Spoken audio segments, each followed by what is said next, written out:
Hi, so yesterday Blizzard went on to do a Reddit AMA. This is where you get to ask lots of questions on Reddit and they are going to answer them, they being various developers.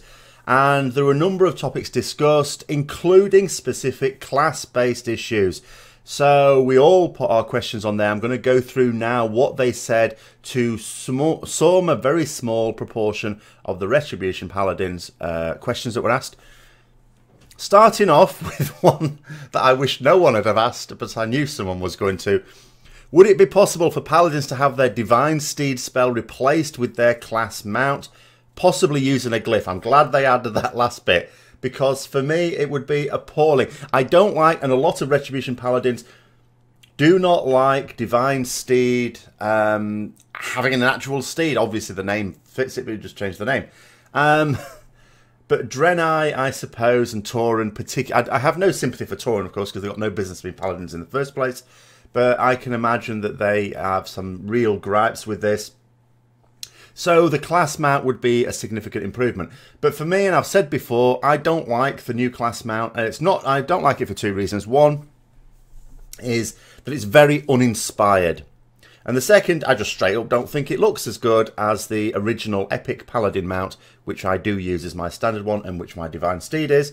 But I'm glad they added the glyph, because what Blizzard said in reply was, we love this idea. I read that, I go, oh no. We'll look into it for our next round of cosmetic glyphs. Okay, great. So I don't have to use it. But for people who want to, then it's sounding like pretty good that they will at some point bring it in as a glyph that you can, so you can optionally choose that. To make a new cosmetic skin for your Divine Steed. So I suppose Draenei and Tauren rejoice, and maybe even the people who do prefer the new class mount over the old class mount. Next one, we're starting to get into the meat of it now. Now, obviously when it came to issues with specific talents, there were a lot of questions, a lot of people asking about this, and I was surprised they answered it at all, because you can sort of imagine a lot of the way the questions were phrased was, why are you so retarded? This is all a load of rubbish. Because Blizzard have sort of said in the past that they want all talents to be a choice. And, you know, whenever people have sort of said, especially during alpha feedback and beta for Legion, they said, this talent is no good. The response was always, great, pick another talent. As if, what? What? But the level 100 row in particular is quite bad, because there are three very, very distinctly different talents on it, but there is no choice. You take Crusade. So the question that was asked here was, our level 100 talent tier seems just as underwhelming as it was as expansion launch. Crusade is in a good place. Divine Purpose, whilst it does offer fun proc-based gameplay, simply isn't strong enough to compete. And Holy Wrath is a clunky talent that, to my knowledge and the rest of the Discord, hasn't actually been able to use seriously in a competitive scenario. In fact, I would add further than that. Holy Wrath was not appreciated at all. It was not taken well by the Ret community while it was being tested when it was first introduced during Alpha at Legion. But a couple of very senior developers got behind it so strongly. It was extraordinary. The response on the forums, they defended it to the hilt. Like, you don't know what you're talking about. This is an awesome talent. Everyone's looking at you going, no, it isn't.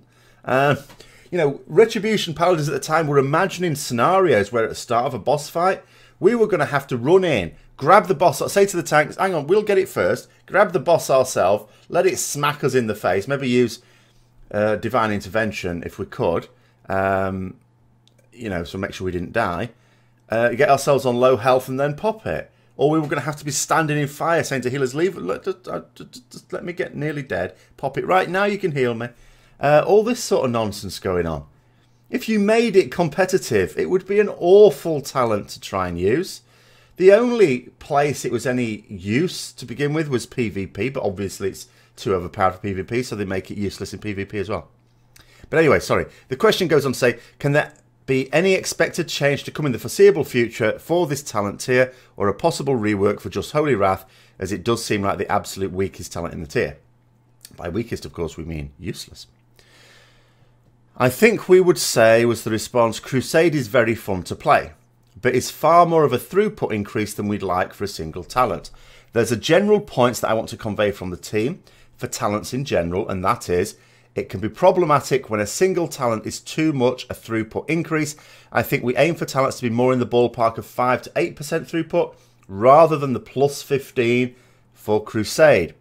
The really nuanced point is talents that are too strong are often either too distortive themselves to rotations or balance of other talents, artifact traits, legendaries or set bonuses, or they require other talents on the same row to be so strong that they are distorted in some way. Now, just taking that point to begin with, this is absolutely the case in here, but Blizzard have only got themselves to blame. So Crusade in itself is very strong, okay? It is. But part of what makes it very strong is not just the talent itself, but the fact that we're able to get traits on our Ashbringer that increase the duration of it. That's one of the main culprits for why it's so strong. Why did they do that? If those traits didn't exist to extend the duration of that cooldown, and it didn't have to, doesn't for everyone, the problem would go away. You'd be able to tune Crusade so it was round about the same as Divine Purpose and just chuck Holy Wrath in the bin.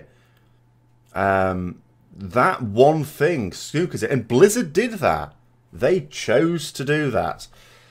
But then there's other things as well. There's legendary. So the belt, for example, only, and Liadri's Fury Unleashed, come to think of it, only works during your Avenging Wrath, also Crusade. And when Crusade, of course, is so powerful, obviously the effect of those legendaries, particularly the belt Chain of Thrain, becomes extremely powerful as well.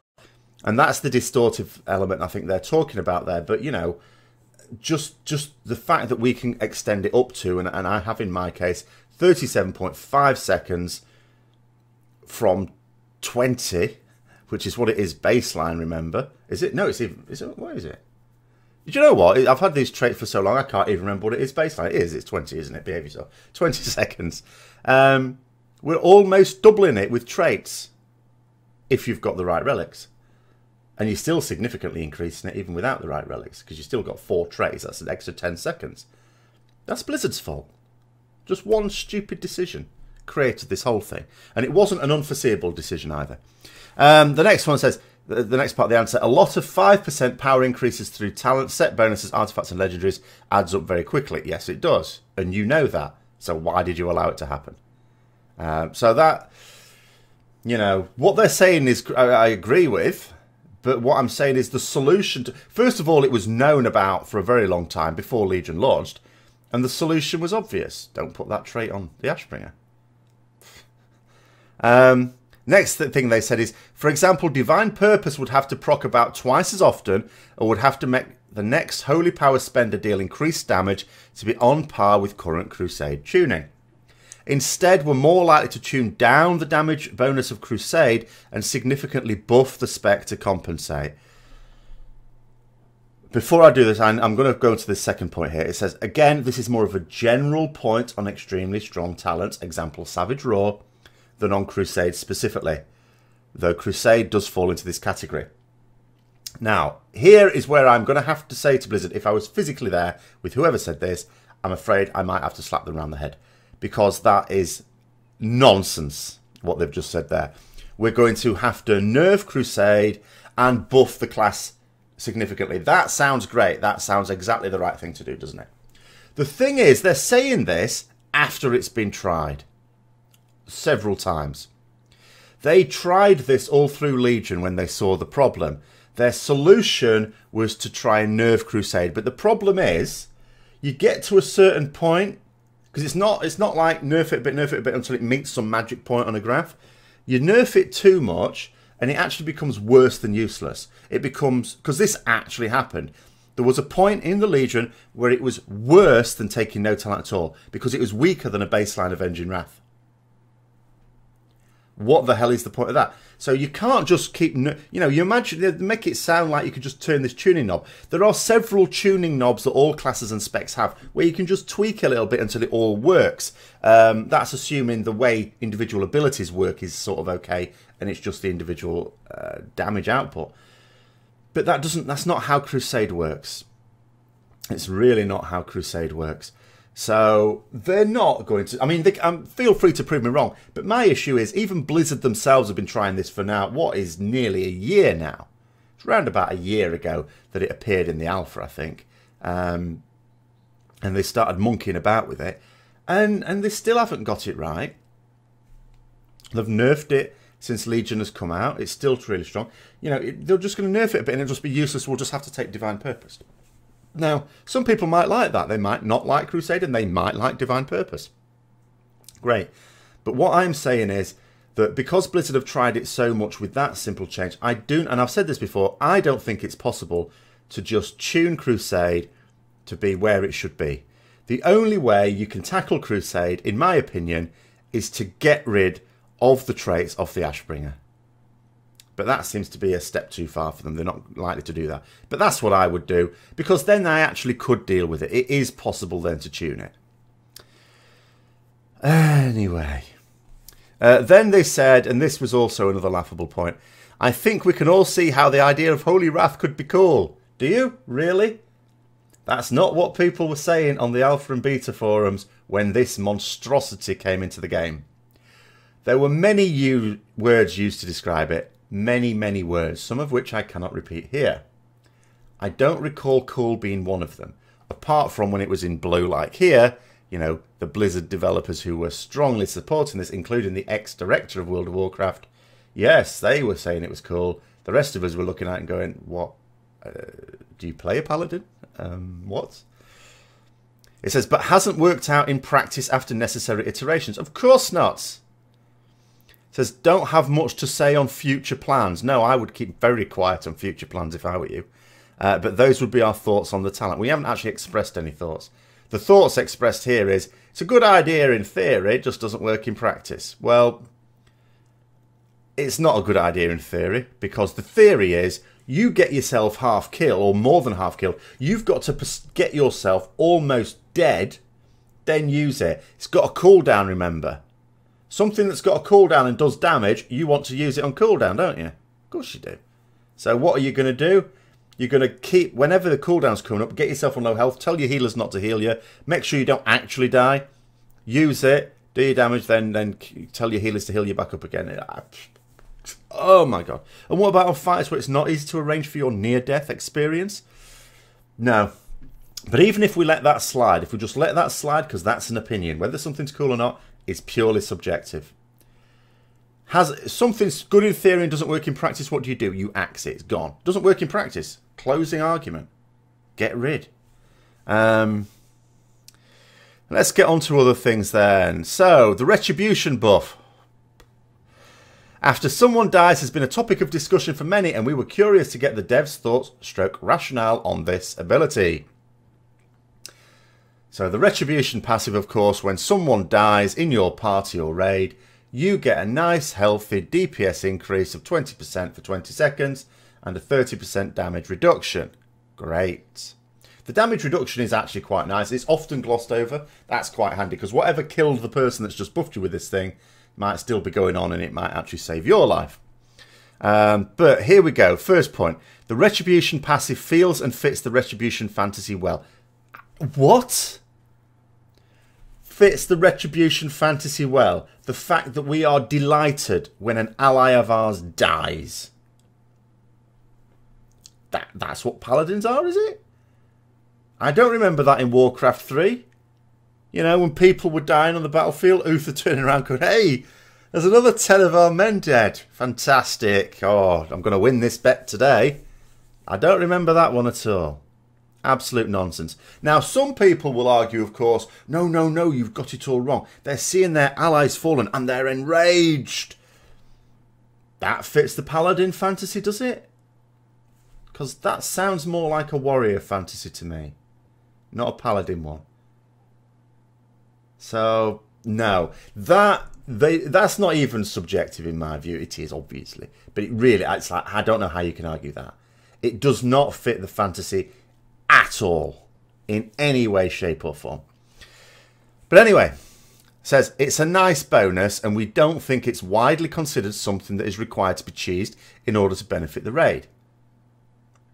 But nonetheless, when you look at rank 1s, and some people like going for ranks, I know that's not my thing, but there's a lot of people who do like going for their ranks. You can't help but notice when you look at the Retribution Paladin top ranks, there's a hell of an uptime on the Retribution passive. I think... So it hasn't been a big problem for us. Well, of course it's not a big problem for you. You don't play a paladin. It's a huge problem for us. It's a source of damage that we have no control over and determines whether we do really well or really badly. What? It's maybe a little stronger than it needs to be to still fulfill the fantasy of the passive, though. I mean, one thing I joked about yesterday is the only thing that should happen, if we're going to get anything happening at all, when an ally dies, it should just be an involuntary facepalm. That's the only thing that should happen. Because the other thing about it as well is you don't always get it when someone dies as well. Because they've got to be within 40 yards of you. Because that's the other thing. You know, the only time we're actually, as paladins, annoyed when an ally dies is when they died more than 40 yards away, so we don't even get the buff. It's like, you've died and you're not even giving me damage. What are you doing? It's a hugely divisive buff there. Anyway, let's go on to the next one. So, during the PTR for TOS development, our set bonus involved Judgment applying our mastery to Blade of Justice. And we were curious why it was changed, to be just a flat percentage buff. Many of us didn't really see the set bonus as something that was obscenely broken, but blah, blah, blah. So the response here is tuning knobs and clarity. So it says both concepts are highly important to us. The first version, Judgment Effects Blade of Justice, has no tuning knobs. So what they're saying is, you know, when it just became like a mastery ability, how much extra damage Blade of Justice was doing depended on your mastery. Some people with a lot of mastery, that means a lot of extra damage for your Blade of Justice. In other words, and this is what Paladins favoured about it, it would mean that mastery would be a good thing to have, a good stat. We've been used in Legion to all our stats being very close together, by the way. People keep talking about mastery as it's some pariah. We don't want to leave it alone. It's still a good stat for us, but it's clearly away from the rest. Like we have haste, versatility, and crit, as long as you keep them sort of okay. They're very, very close to each other in value. Mastery sort of lags behind a bit. It's like a Retribution Paladin in Mythic Plus, really, isn't it? It's sort of there, it's part of the group, but it's just a bit behind. So when you're starting on the next trash pack, it's not quite there. Whereas this was going to make it more valuable, because Blade of Justice does a significant amount of damage. And it doesn't matter which talent you've taken, it does a significant amount of our damage. So buffing it with our mastery would make mastery more powerful and make it part of the group again. So they haven't done that. As I say, the argument is, well, you know, it's a variable percentage. So it'd say on your set bonus, instead of a flat, oh, you know, this set bonus increases the Blade of Justice by this percent. It's dependent on, you know, how powerful is your set bonus? Well, it depends how much mastery I've got. They also said Judgment affects Blade of Justice at an X percentage rate is a lot less clear than the current version, which is simply Judgment increases Blade of Justice damage by X percent. So in other words, they're saying just for clarity, they like it if it's just it increases it by this percentage rather than this variable percentage. On that second point, I'm not so sure about. I can understand what they're saying about tuning knobs, but the issue is we have several tuning knobs as Retribution Paladins.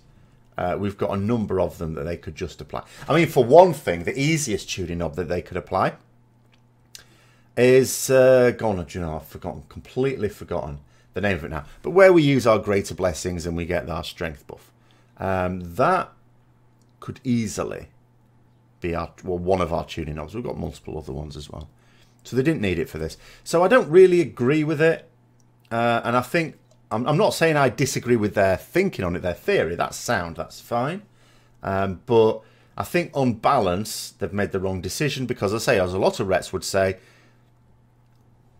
if they'd have kept it as it was, mastery would have been more valuable. Then you could have a situation where you could actually say there is no stat that's bad, that's even lagging behind for us.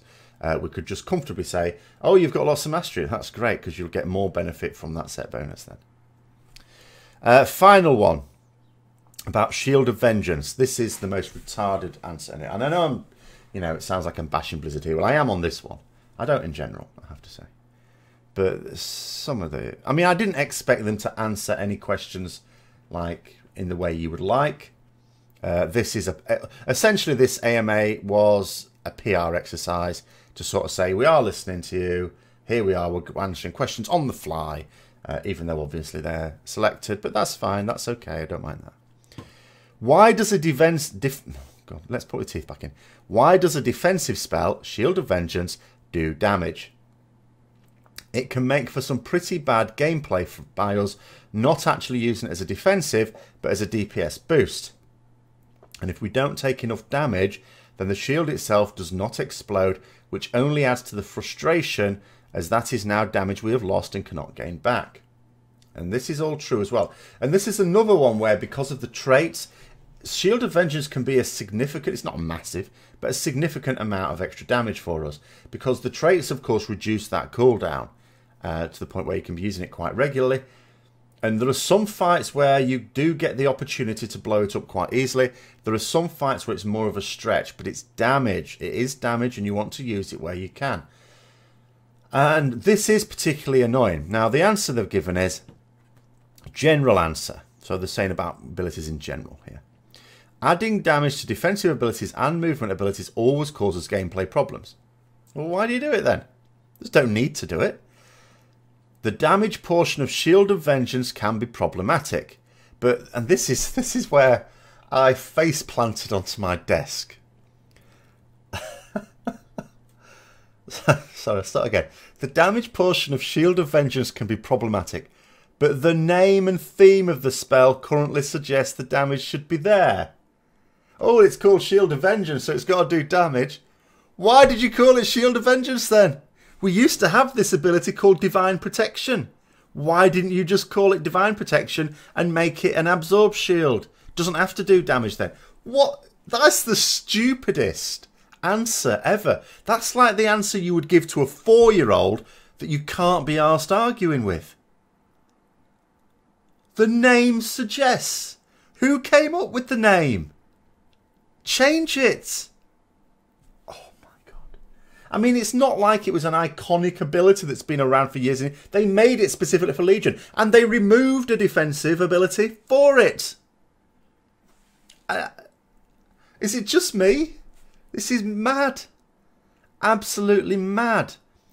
That's not saying we will or won't necessarily remove all damage effects from all defensive movement abilities immediately, but we're careful about adding any more.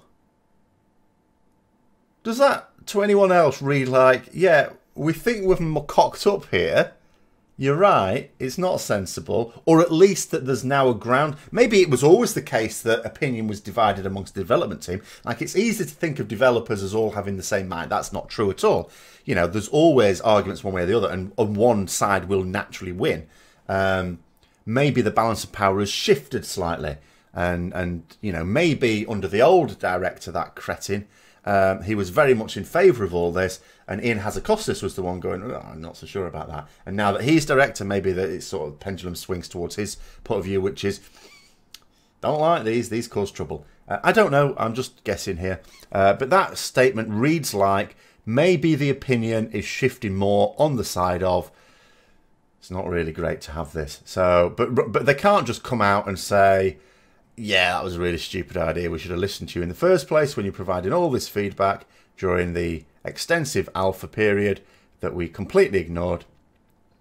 And now we've realised you might have had something. So that's not saying we will or won't necessarily remove all damage effects from blah, blah, blah, but we're careful about adding any more.